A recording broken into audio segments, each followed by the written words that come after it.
Padre Santo, te damos gracias, Señor, por el privilegio que tenemos de estar hoy aquí reunidos en tu nombre. Gracias, Señor, por este día de descanso que nos das para nuestras almas, Señor. Te rogamos que nos guíes en este estudio, que nos permitas entender, Señor, claramente esta doctrina que es en parte, Señor, un misterio y lo veremos hoy, pero en parte también tú has revelado lo suficiente en tu palabra como para que lo entendamos, Señor. Te rogamos que guíes nuestras mentes, nuestros corazones y también nos vayas preparando, Señor, para la predicación de tu palabra en este día. Te entregamos esto en tu santo nombre. Amén. Bueno, continuamos entonces con nuestro estudio de las doctrinas de la gracia. Hoy vamos a hablar de la I del tulip, que es la gracia irresistible. Y vamos a desarrollar esta doctrina a través de cinco puntos que sientan las bases o los fundamentos para entender esta doctrina. Siempre hacemos lo mismo que en las clases anteriores. Analizamos primero lo que fue declarado en los cánones de Dort como un estándar de la doctrina reformada y luego comparamos con lo que hay en nuestra confesión. Para los que tienen a mano su confesión y quieren ir ya preparándola, vamos a tratar hoy el capítulo 10 de la confesión, que lleva el título del llamamiento eficaz, capítulo 10 de la confesión. Pero, como siempre, hermanos, antes de meternos de lleno a este análisis, tenemos que ver qué es lo que decían los artículos arminianos, qué es lo que se presentó como una protesta a la doctrina reformada de esta gracia irresistible que nosotros sostenemos. Para eso vamos a leer el artículo, por cierto, muy breve de los remonstrantes, pero vamos a tener que empezar este estudio haciendo algo sumamente importante, que es entender la diferencia entre el llamado externo y el llamado interno que hay en esta o que se enseña dentro de esta doctrinas de la gracia realmente. Entonces, el artículo 4 de los remonstrantes dice lo siguiente, se titula Gracia Resistible. La doctrina reformada enseña que esta gracia es irresistible. Ellos declaran, aunque es la gracia de Dios la que comienza, continúa y cumple todo lo bueno que el creyente experimenta, esta misma gracia puede ser resistida. Entonces, eso es todo lo que declaran los artículos arminianos. El arminianismo sostiene que la gracia de Dios puede ser resistida y lo que hacen es apelar a pasajes como por ejemplo Hechos 7, en donde nosotros vemos que Esteban le dice a los líderes, a los fariseos de Israel, vosotros resistís siempre al Espíritu Santo, como vuestros padres, así también vosotros. Así que ellos apelan a pasajes como estos que cuando nosotros lo miramos a simple vista y directamente pareciera ser que realmente se habla de una resistencia al Espíritu Santo. Definitivamente ese pasaje, como muchos otros, parecen enseñar que es posible de alguna manera resistir al Espíritu Santo.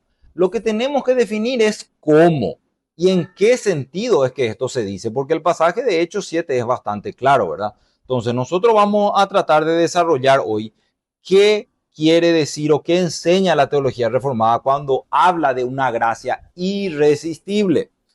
Para eso, como les había dicho, los teólogos reformados se aferraron fielmente a definir y demostrar que hay una diferencia, hay una distinción entre dos tipos de llamados que tenemos que analizar hoy. Hay un llamado externo y hay un llamado interno. Y para entender la doctrina de la gracia irresistible es necesario que entendamos lo que esto significa, porque eso es lo que aporta el equilibrio en esta doctrina, hace que sea realmente una doctrina equilibrada. Entonces, brevemente nomás para analizar esto, quiero que me acompañen al capítulo 20 de nuestra confesión, específicamente solo al artículo párrafo 4. Capítulo 20, párrafo 4, vamos a ver qué dice la confesión acerca de estos llamamientos y si efectivamente menciona que hay dos tipos de llamado.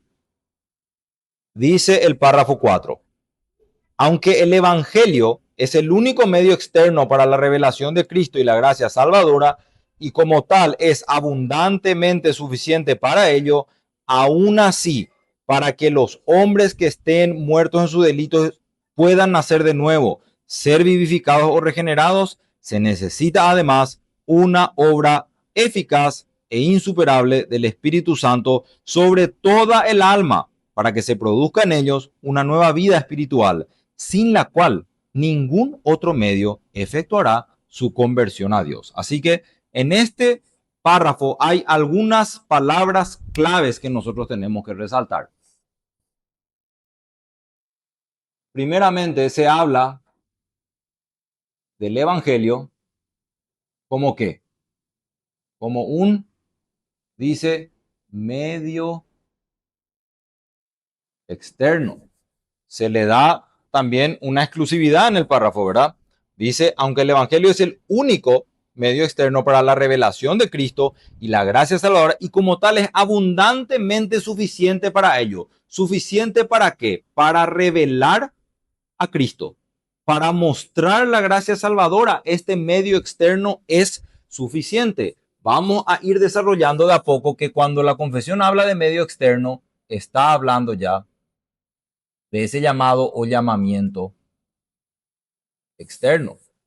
Pero también se nos dice que aún así, aún aceptando o confesando que el mensaje del Evangelio es suficiente para revelar a Cristo, para que los hombres que están muertos en sus delitos puedan nacer de nuevo, ser vivificados o regenerados, dice, se necesita además. Entonces acá tenemos que agregar un signo más.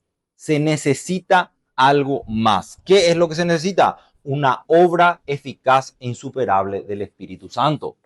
Aquí hay una obra del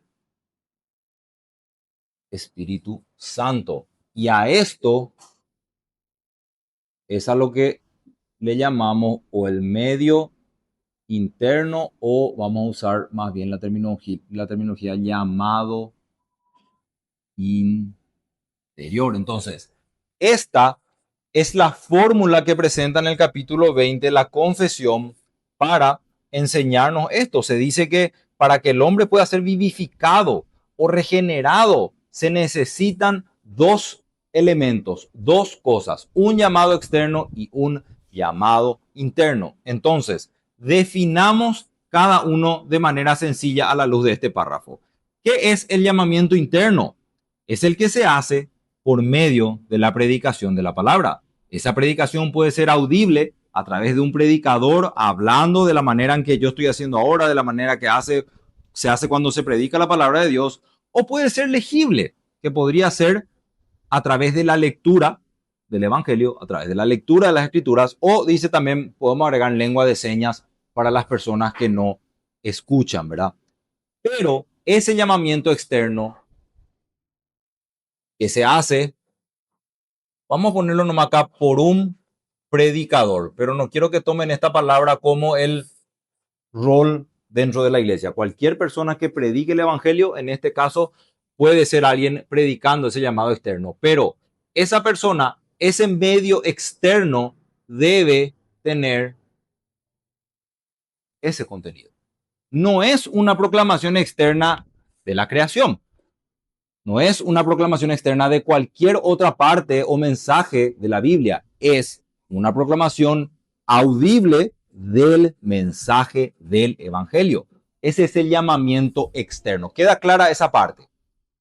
¿Qué es el llamamiento interno entonces? Es el que realiza el Espíritu Santo. Es un llamamiento eficaz y este sí no puede ser rechazado.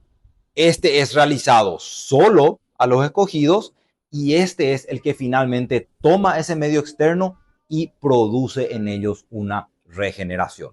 Entonces, lo que vamos a ir viendo es que este llamado sí puede ser rechazado, pero este no, según la doctrina reformada de la gracia irresistible. Entonces, podríamos hacernos nosotros la pregunta siguiente: ¿es realmente importante que los cristianos entiendan esto, que entiendan la diferencia que hay entre estos dos llamados? Hermanos, es de vital importancia, no solamente para un correcto entendimiento del evangelio mismo, sino que sin este entendimiento tampoco podemos llegar a entender del todo esta doctrina reformada de la gracia. Entonces, vuelvo a recalcar, el llamado externo es aquel que se hace cuando se predica el Evangelio. ¿Qué ocurre cuando se está predicando el Evangelio y se está haciendo este llamado? Hay un oyente que está recibiendo en su mente y en sus oídos la exposición de la verdad del Evangelio, de la palabra de Dios. En ese sentido externo, un oyente no solamente puede, sino que de hecho resiste luego a ese llamado. El llamado del Evangelio es un llamado al arrepentimiento, es un llamado a cambiar la forma en la que vivimos, es un llamado a volvernos a Dios. Ese llamado es de hecho siempre rechazado. No solamente que puede ser rechazado, sino que muchas veces es rechazado. Nosotros creemos que en Hechos 7:21, que es el pasaje que usan a veces los arminianos para defender una gracia irresistible, se está hablando solamente de llamado externo. No se está hablando del segundo, que es el llamamiento interno que hace el Espíritu Santo. Como prueba de eso, nosotros tenemos en el Antiguo Testamento y en el Nuevo Testamento muchísimos otros pasajes en los cuales hay pruebas de que los hombres resisten al Evangelio, rechazan a Dios y menosprecian su palabra. Todos esos tipos de rechazos, aunque se digan que son un rechazo al Espíritu Santo, están hablando de ese llamado externo, de ese llamado al arrepentimiento. Ese llamado puede y de hecho es normalmente rechazado. El aceptar esto, hermanos, el reconocer esto como parte de nuestra doctrina, no hace realmente otra cosa que afirmar nuestra doctrina.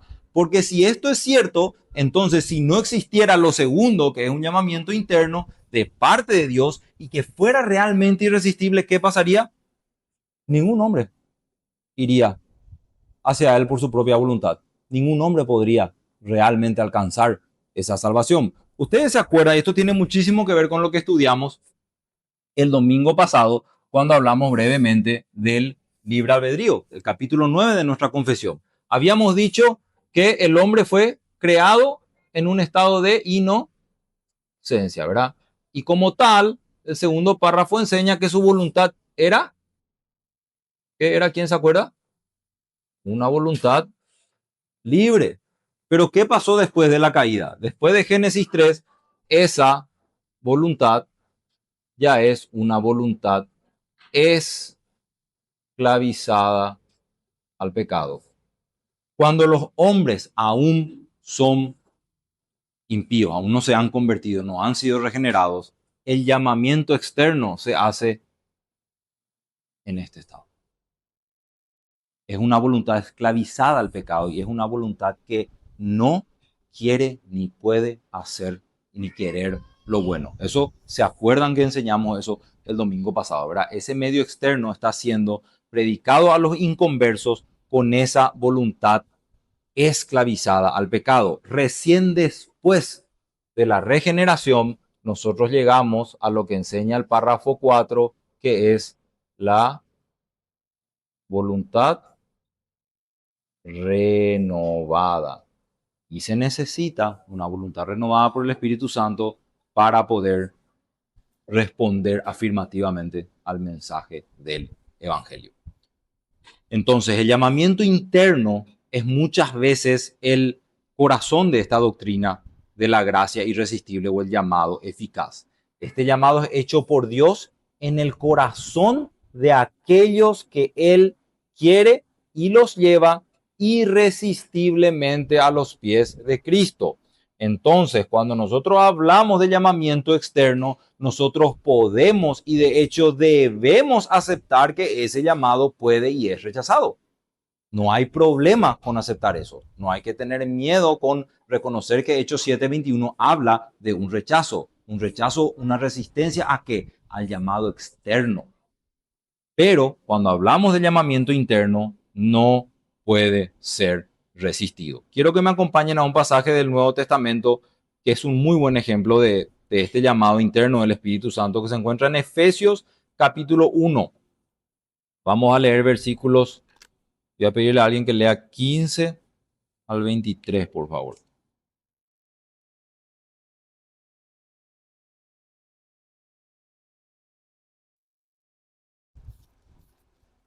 Efesios capítulo 1, Vamos a leer del 15 al 23, vamos a analizar brevemente este pasaje. ¿Edu tenés? Por esta causa, también yo, habiendo oído de vuestra fe en el Señor Jesús y de vuestro amor para con todos los santos, no ceso de dar gracias por vosotros, haciendo memoria de vosotros en mi oración, para que el Dios de nuestro Señor Jesucristo, Padre de gloria, os dé espíritu de sabiduría y de revelación en el conocimiento de Él, alumbrando los ojos de vuestro entendimiento, para que sepáis cuál es la esperanza a que Él os ha llamado, y cuál es la riqueza de la gloria de su herencia de los santos, y cuál la supereminente grandeza de su poder para con nosotros los que creemos, según la operación del poder de su fuerza. Hasta el 23. Lo cual operó en Cristo, resucitándole de los muertos y sentándole a su diestra en los lugares celestiales, sobre todo principado de autoridad y poder y señorío, y sobre todo nombre que se nombra, no solo en este siglo, sino también en el venidero. Sometió todas las cosas bajo sus pies y lo dio por cabeza sobre todas las cosas a la iglesia, la cual es su cuerpo, la plenitud de aquel que todo lo llena en todo. Entonces, ¿qué tenemos nosotros en este pasaje, en las palabras de Pablo? Tenemos en los versículos 15 al 16, primero, como un recordatorio de Pablo a los destinatarios de su carta de que él está orando por ellos. Él les recuerda de que él constantemente se acuerda de ellos en sus oraciones. Pero el versículo 17 al 19 aclaran que él no está orando solamente de forma general por ellos. Él se vuelve más específico en cuanto al motivo de su oración. Y él dice que está orando por algo específico. Y ese algo específico es la obra del Espíritu Santo que él luego pasa a describir en estas palabras en el versículo 18. Él pide que aquellos creyentes reciban el Espíritu, o aquellos destinatarios reciban el Espíritu de sabiduría y de revelación en el conocimiento de él. ¿Cómo? Alumbrando los ojos de vuestro entendimiento para que sepáis cuál es la esperanza a que Él os ha llamado y cuáles las riquezas de la gloria de su herencia en los santos. Entonces, en los versículos 17 y 19, nosotros encontramos esta doctrina de ese llamamiento interno, esa obra. Pablo está pidiendo por este llamado, por esa obra del Espíritu Santo, que ¿qué va a hacer? Va a alumbrarles el entendimiento. ¿El entendimiento de qué? No un entendimiento de cualquier cosa. Él está pidiendo por el entendimiento de ese mensaje. La descripción que se encuentra ahí es una descripción bastante poética de lo que contiene el mensaje del Evangelio. La esperanza, dice, ¿verdad? La esperanza a que Él os ha llamado y las riquezas de la gloria de su herencia en los santos. Pablo lo que va a hacer, y por eso le pedí a Edu que lea hasta el versículo 23, lo que va a hacer en los siguientes versículos 22 al 23 es justamente dar el fundamento del por qué esa obra del Espíritu Santo es ineficaz. Será cierta y eficazmente obrada en los corazones de los hombres, porque el poder, hermanos, que se declara que tiene, el poder que ocurre en el llamamiento interno, es el mismo poder que resucitó a Cristo de los muertos. Es el mismo poder que creó el universo entero. Con ese mismo poder, Dios llama a sus escogidos para que ellos se vuelvan a Él. Imagínense que un poder como ese pueda ser resistido por nosotros. Es realmente sumamente interesante cómo Pablo habla en los versículos, desde el versículo 20, que ese poder es el que operó en Cristo, resucitándole de los muertos. Dice que lo sentó a la diestra en los lugares celestiales, que es un lugar sobre todo principado y autoridad. Y dice también que no solamente está sentado ahí por este siglo, sino también en el siglo venidero. Así que realmente es un poder, el poder más grande que podríamos imaginarnos, el poder que el Espíritu Santo efectúa o utiliza para realizar ese llamado interno. Vamos a desarrollar un poquitito más eso más adelante, pero ahora quiero que nos metamos en lo que ya es la doctrina reformada a la luz de los cánones. Vamos a hacer esto a través de 5 puntos. ¿Qué enseña nuestra doctrina reformada acerca de esto? Enseña primeramente que el llamamiento eficaz es una obra de Dios en los escogidos. Es una obra de Dios solamente en los escogidos. A medida que vamos desarrollando estos 5 puntos, van a ver cómo es sumamente necesario entender y distinguir estos dos tipos de llamados, el externo y el interno. Dice el artículo 10, capítulo 3 de los cánones: pero que otros, siendo llamados por el ministerio del Evangelio, acudan y se conviertan, no se tiene que atribuir al hombre, como si él, por su voluntad libre, se distinguiese a sí mismo de los otros que son provistos de gracia igualmente grande y suficiente. Y pone entre paréntesis que esto es lo que sienta la vanidosa herejía de Pelagio. Así que aquí se está también atacando de paso a Pelagio sobre esta gracia igualmente grande y suficiente, y aclara después, sino que se debe, y esto es lo que defendemos como reformados, atribuir a Dios, quien al igual que predestinó a los suyos desde la eternidad en Cristo, así también llama a estos mismos en el tiempo, los dota de la fe y de la conversión, y salvándolos del poder de las tinieblas, los traslada al reino de su.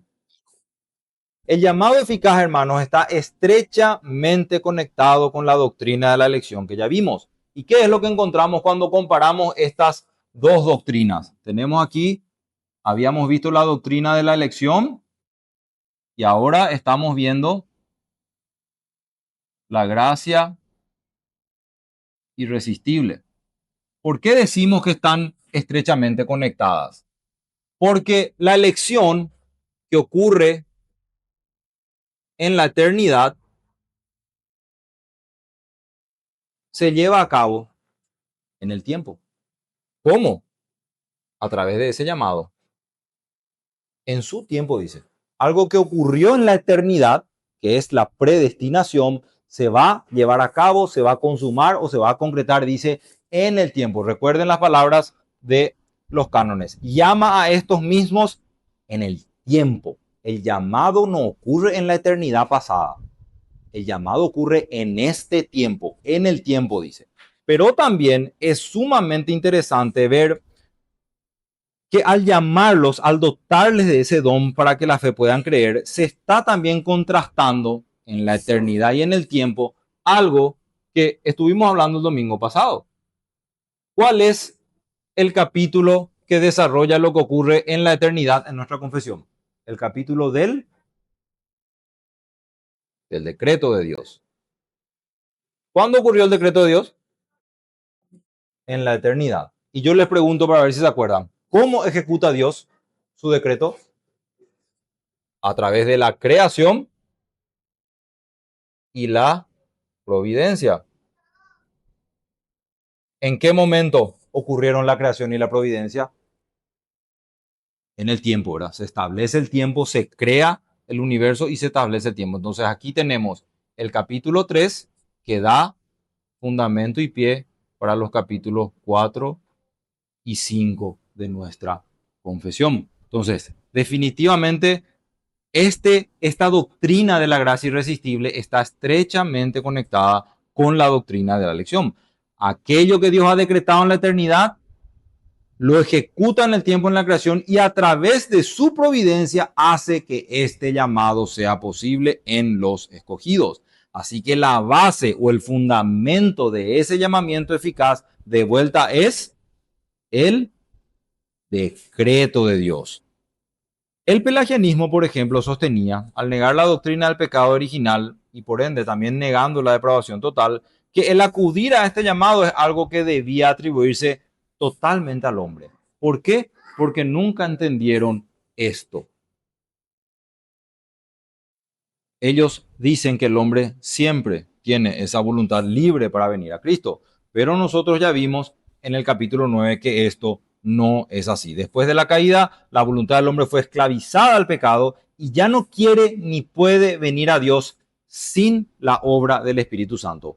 Hermanos, esa obra que el Espíritu Santo hace en el corazón del hombre, y vamos a ver después que esa obra es para que el hombre de su propia voluntad venga a Dios, Esa obra es el corazón de la doctrina del llamamiento eficaz. Ese es en esencia el llamamiento eficaz, la obra que Dios hace en el corazón del hombre para renovar su voluntad. El paso de acá a acá es el llamamiento eficaz que Dios hace. Vamos a confirmar esto con nuestra confesión en el capítulo 10, párrafo 1.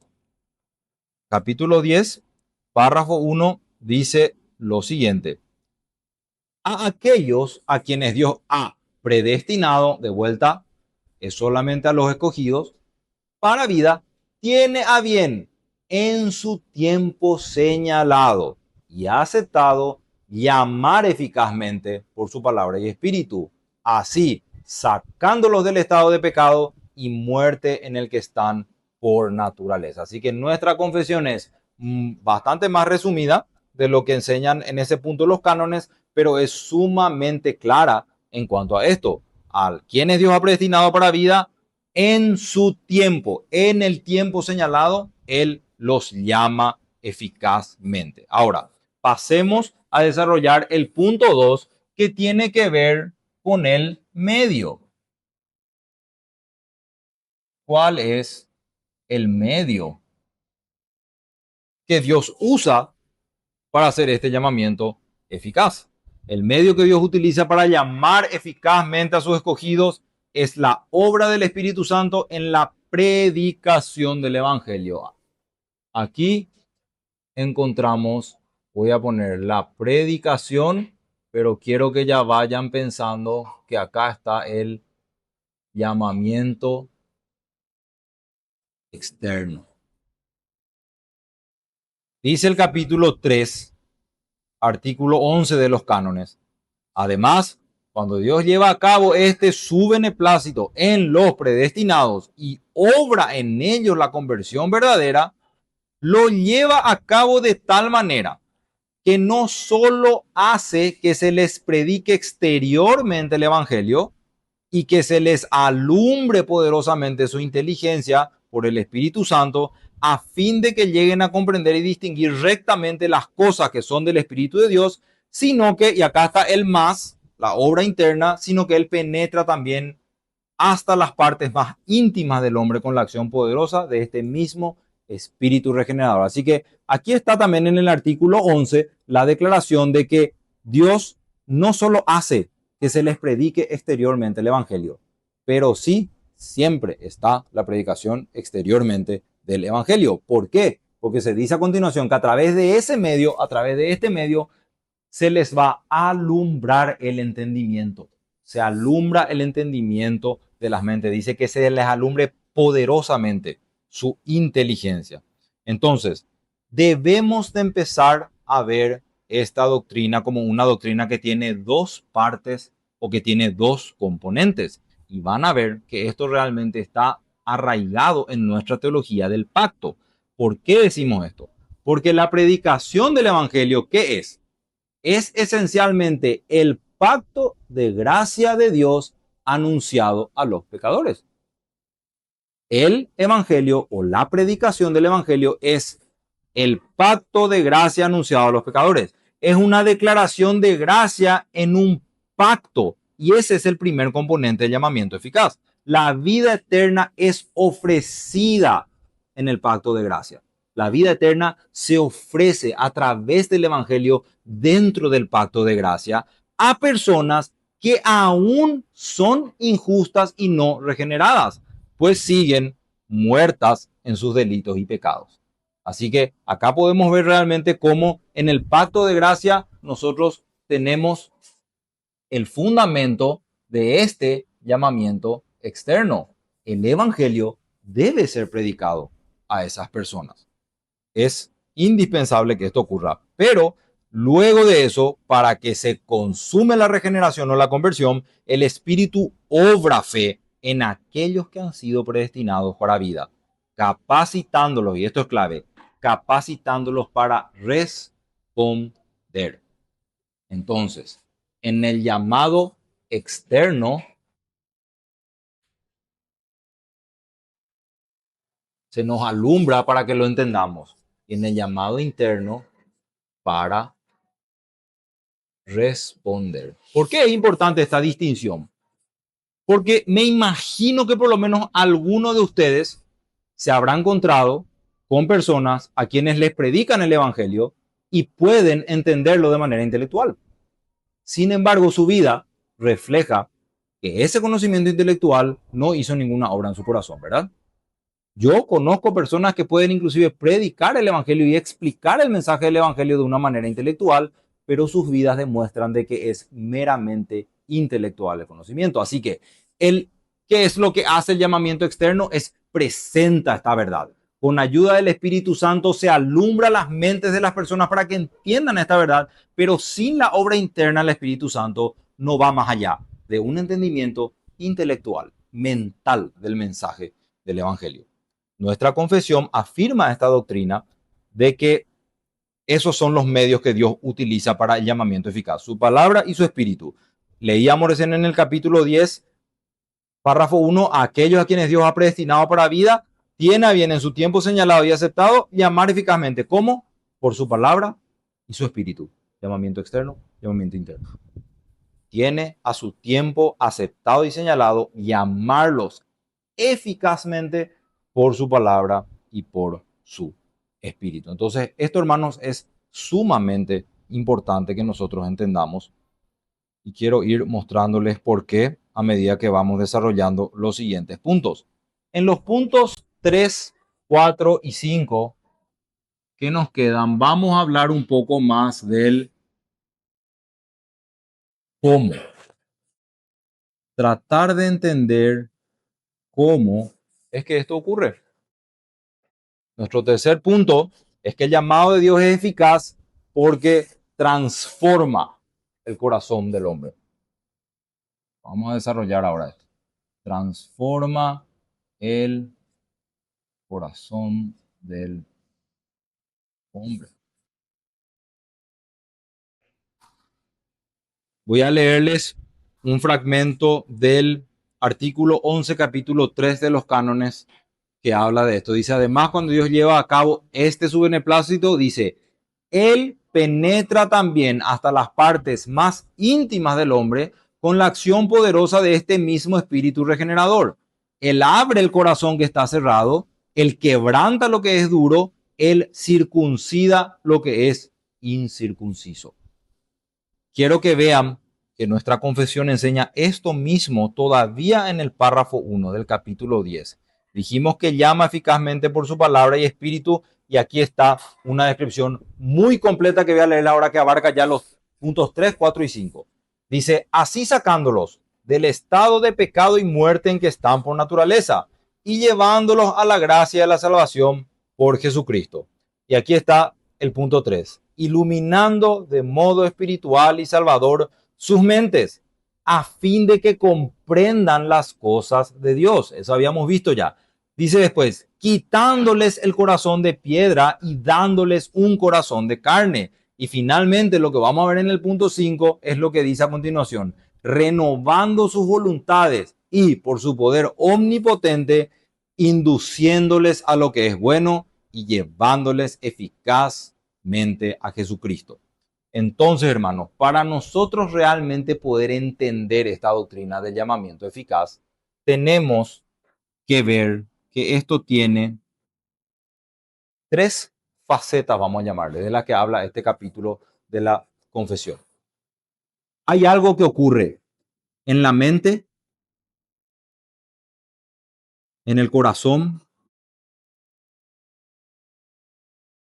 y en la voluntad del hombre. Esto es lo que enseña claramente nuestra confesión y tiene su fundamento bíblico, y es lo que vamos a ver hoy. Entonces, la obra interna de fe que se produce en el llamamiento eficaz tiene tres facetas que pueden ser consideradas como la mente, el corazón y la voluntad. Y dicen los teólogos y aquellos que estudian la doctrina de la confesión de fe que en un sentido humano, entender lo que voy a explicarles ahora en este orden es sumamente útil para entender esta doctrina. Pero a la vez, esto es también un misterio. Por eso digo que en sentido humano podemos ordenar estas cosas, pero como es algo que ocurre en el corazón del hombre, en el interior de la persona, no es algo que se pueda ver. No es algo que podamos decir, ahí está, ahí se ve, así es. Es algo que ocurre por el poder soberano de Dios en el interior del hombre, pero a la luz de los pasajes bíblicos que vamos a ver hoy, la confesión presenta este orden para entender el llamamiento eficaz. Analicemos brevemente cada una de las facetas. La primera, que es en la mente, tiene que ver con, ya habíamos dicho, era la iluminación de la mente. Iluminación de la mente. La verdadera conversión llega a través de capacidades racionales humanas. Debemos entender el mensaje del Evangelio antes de poder experimentar la conversión. ¿Por qué es sumamente importante esta doctrina y entenderla correctamente? Porque, hermanos, la conversión no ocurre de manera mística y repentina. Debemos descartar ese tipo de doctrinas de que la conversión puede ocurrir sin el llamado externo, sin la predicación fiel y verdadera del Evangelio. La conversión no ocurre cantando algo en un éxtasis en medio de un concierto sin que haya estado la predicación del Evangelio en algún momento de la vida de esa persona. ¿Se entiende? No ocurre de manera mística ni repentina sin el llamamiento externo. Ahora, algo que habíamos debatido, por ejemplo, en la semana acerca de esto es, ¿qué pasa si esa persona que se convierte en ese concierto ya ha recibido la predicación del Evangelio en algún momento y lo ha entendido intelectualmente? ¿Es posible que el Señor en ese momento haya traído a su mente las verdades del Evangelio para que él experimente la conversión? En un sentido es un misterio, ¿verdad? Es un misterio, no sabemos lo que ocurre en su corazón, pero si la persona que dice haber experimentado su conversión ha recibido también ese llamado externo fiel de la predicación del Evangelio, es posible que en otro momento del que recibió ese mensaje, él experimente ese llamamiento eficaz en su corazón. Realmente el momento exacto en el que esas dos cosas ocurren, no lo podemos saber. Muchos de nosotros somos de la teoría que ocurre todo en el momento. Yo personalmente creo que ocurre todo en el momento. Hay una predicación del Evangelio y ocurre como una cadena todo al mismo tiempo. Pero alguien podría decir, a mí no me pasó así. Y habría que preguntarle, ¿vos entendés el mensaje del Evangelio? Él puede alegar a cualquier otro momento en el que él experimentó su conversión, en el cual no hubo una predicación del Evangelio per se en ese momento, pero se le predicó antes, se le predicó a lo mejor 25 veces antes fielmente el Evangelio. Entonces él tenía esa verdad en su mente. ¿Puede el Señor traer a colación esas verdades de su mente para hacer ese llamamiento eficaz y llamarlo a la conversión? Yo creo que puede. Yo creo que es un misterio que realmente nosotros no podemos llegar a escrutar completamente de cómo ocurre, pero hay una verdad que sí no podemos negar. Este signo más. No puede faltar un entendimiento del mensaje del Evangelio. Y ese entendimiento pudo haber llegado por una predicación o pudo inclusive haber llegado por una lectura de la palabra de Dios, una lectura del mensaje del Evangelio. Nunca puede faltar uno de estos dos elementos. Si ocurre todo en el momento o ocurre después, vamos a experimentar que cuando hablamos con otros creyentes encontramos diferentes tipos de testimonio, ¿verdad? Y es algo misterioso. Lili.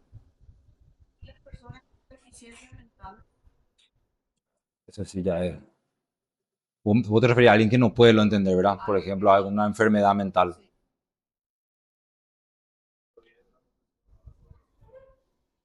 El capítulo 10. Entonces, esa excepción se aplicaría únicamente a los infantes y al caso que vos decís, a aquellos que no tienen la capacidad para ser llamados externamente por el ministerio de la palabra, ¿verdad? Se entiende así esa doctrina, ¿verdad? Y eso confirmaría también la teoría o la doctrina de que eso es un misterio, ¿verdad? Y de que realmente esa regeneración no puede ser del todo escrutada por nosotros. Podemos entender a la luz de lo que se ha revelado cómo ocurre en casos normales, cómo debería ocurrir, pero realmente exactamente lo que ocurre en el corazón de cada elegido cuando es convertido, no podemos ser tan precisos en cuanto a eso. Pero gracias, Edu, por esa aclaración. Podemos entonces entenderlo de esa manera en aquellos con discapacidad, como preguntó Lili, o también en la salvación de los infantes elegidos que mueren antes de tener capacidad suficiente como para entender el mensaje del Evangelio, ¿verdad? Entonces, el pasaje de este primer punto, que es la iluminación de la mente, está en Efesios 1, si podemos leer Efesios capítulo 1, 17 al 18. Acá es clarísimo lo que el Espíritu Santo hace en la mente de los elegidos. ¿Alguien puede leer, por favor, 1, 17 al 18? Entonces ahí tenemos palabras claves que nos ayudan a definir cómo se da esta iluminación. Dice que se da alumbrando los ojos del entendimiento. Tiene que ver con entendimiento. Y también hay una palabra que se usa acá que es clave para que sepáis, ¿verdad? Alguien que sabe algo es alguien que entiende algo, ¿verdad? No puede saber algo si no lo entiende. Para que sepáis en el sentido de entendimiento. Vamos a ver en segundo lugar que Dios, luego de alumbrar el entendimiento de la persona, quita el corazón de piedra. ¿Y qué hace? Lo sustituye por un corazón de carne. Esto es lo que se llama la impartición de vida en el corazón o en el alma de una persona, expresada en los términos simbólicos que están en Ezequiel 36, 26. Acá voy a poner saca y pone un corazón nuevo. ¿Quién puede leer Ezequiel 3:26, por favor? Entonces, claramente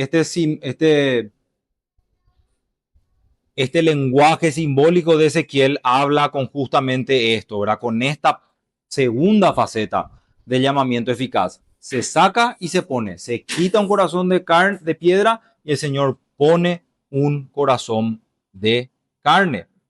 Y en tercer lugar, o la tercera faceta de la obra del Espíritu en el llamamiento eficaz, es una renovación de la voluntad. ¿Qué se hace con la voluntad? Exactamente lo que dice la confesión en el capítulo 9. Renovada. Una voluntad renovada. La renovación de la voluntad de las personas. Que es un acto que cumple dos o da dos frutos. Capacita a los pecadores para que se arrepientan y crean en el Evangelio. Necesitan una voluntad renovada para creer en el Evangelio y arrepentirse, y los cambia para que ahora amen y obedezcan a su Señor. Los capacita y los cambia. Los capacita para poder arrepentirse y creer en el Evangelio, y para que ahora puedan dar frutos, para que quieran obedecer a su Señor. Si alguien tenía abierto, René, si tenés todavía Ezequiel 36, ¿puedes por favor leer el versículo siguiente, ahora que es el 27, para ver la confirmación? Entonces ahí tenemos el pasaje que confirma la voluntad renovada. ¿Por qué hablamos de voluntad? Porque se habla de andar, ¿verdad? Y de guardar sus mandamientos y de ponerlos que por obra. Necesitamos una voluntad renovada para que todo eso sea posible. Entonces, tenemos en cuarto lugar que el llamado eficaz es también hecho de manera soberana. Y vamos a ver en el quinto punto lo que acabamos de ver recién brevemente, que es que hay una renovación de la voluntad, y vamos a ver por qué esto es tan importante enseguida. Dice el artículo 12 del capítulo 3 de los cánones en cuanto a este punto, que este nuevo nacimiento no es obrado en nosotros por medio de la predicación externa solamente. Dice, sino que operación totalmente sobrenatural, poderosísima y al mismo tiempo suavísima, milagrosa, oculta e inexpresable, la cual, según el testimonio de las Escrituras, inspirada por el autor, no es menor ni inferior en su poder que la creación o la resurrección de los muertos. De modo que todos aquellos en cuyo corazón obra Dios de esta milagrosa manera, renacen cierta, infalible y eficazmente, y de hecho creen y creerán. Entonces aquí nosotros, hermanos, encontramos una verdad sumamente reconfortante para nosotros los creyentes. Y es que no importa cuán débiles o pecadores seamos o nos veamos, al ser este llamamiento una obra soberana de Dios, la regeneración que se produce, como dicen los cánones, será cierta, infalible y eficaz en aquellos a quienes Dios ha predestinado. También se nos recuerda a la luz de la soberanía de Dios lo que vimos al principio. Se habla del poder que Dios efectúa en este llamamiento, ¿verdad? El poder, ya dice acá, el mismo poder de la creación o la resurrección de los muertos. Entonces, realmente esta es una doctrina que a nosotros debería traernos mucho consuelo, mucha esperanza y debería ser un ancla firme en la cual podemos nosotros descansar. Acerca de esto, dice también nuestra confesión ahora en el párrafo 2, capítulo 10, párrafo 2, este llamamiento eficaz proviene solamente de la gracia libre y especial de Dios, no de ninguna cosa prevista en el hombre, ni por ningún poder o instrumentalidad en la criatura, siendo el hombre en esto enteramente pasivo al estar muertos en sus delitos y pecados. Así que en esta declaración, en el párrafo 2, capítulo 10 de la confesión, nosotros afirmamos que el llamamiento puede venir solamente, y efectivamente viene solamente, de la gracia libre de Dios. Y esto de vuelta, ¿qué está haciendo aquí de vuelta la confesión? Si prestaron atención, está descartando de vuelta la doctrina arminiana de la elección. Recuerdan que en la primera clase vimos que ellos creen en la elección, pero dicen que está basada en el conocimiento de Dios de aquellos que habrían de creer, o en el conocimiento de Dios de que en algunas personas habría algo bueno y por eso se las elige. De vuelta hace énfasis en esto la convención de que eso no es así. Dice que ese llamamiento proviene no de ninguna cosa prevista en el hombre. Está directamente respondiendo a ese reclamo de los arminianos, no de ninguna cosa prevista en el hombre, ni por ningún poder o instrumentalidad en la criatura. Se afirma de esta manera que en el llamamiento el hombre es enteramente pasivo y que, como en la clase sobre la elección, esto está basado únicamente en su libre voluntad y consejo secreto. Entonces, vamos a desarrollar el último punto, el quinto, que tiene que ver con algo que ya hablamos, que es que el llamado eficaz transforma la voluntad. ¿Cómo? De tal manera que el hombre que ha sido llamado por Dios ahora cree en Cristo y se convierte producto de la gracia recibida, pero acá hay una aclaración importantísima. Por voluntad propia. ¿Es el hombre realmente el que cree? ¿Verdad? Se convierte por voluntad propia. ¿Por qué? Porque ya no está en este estado. Ahora ya está en este estado.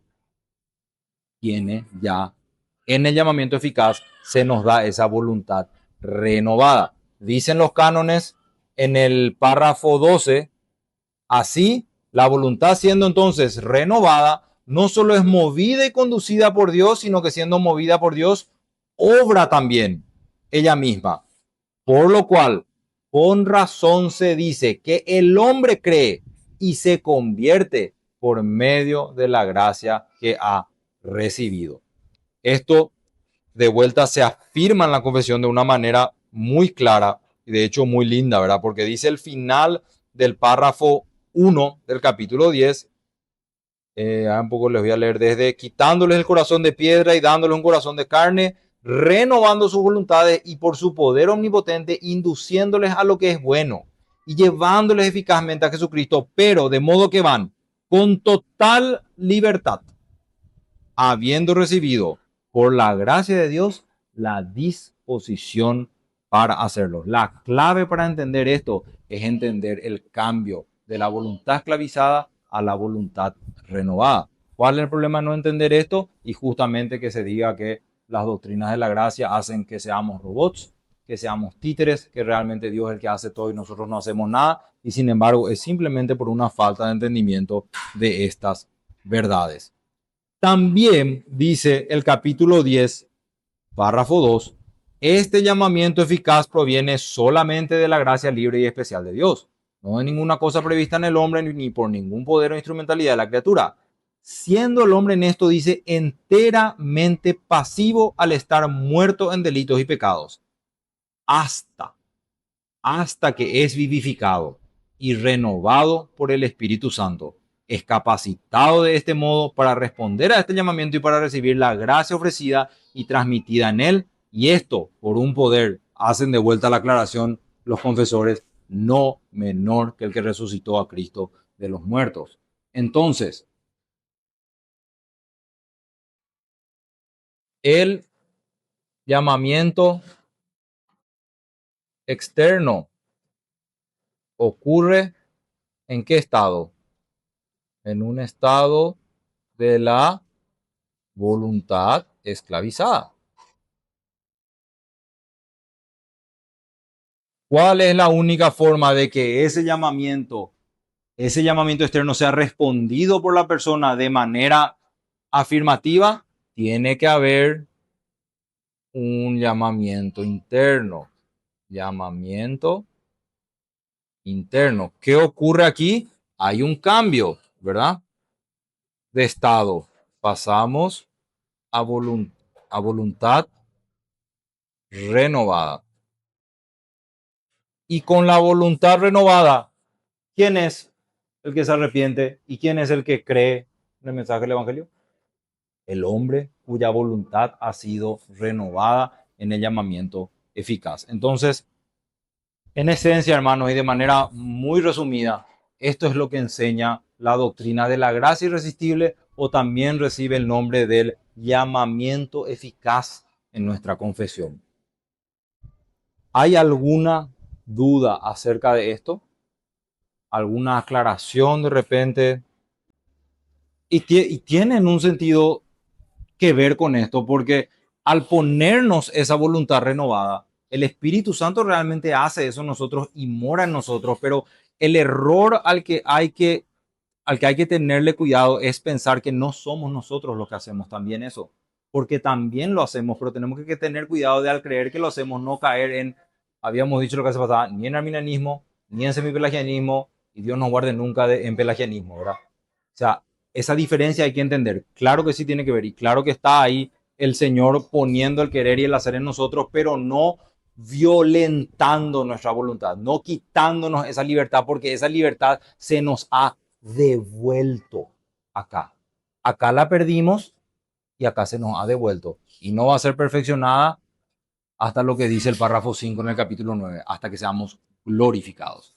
Ahí recién la voluntad solamente quiere, busca y anhela lo bueno.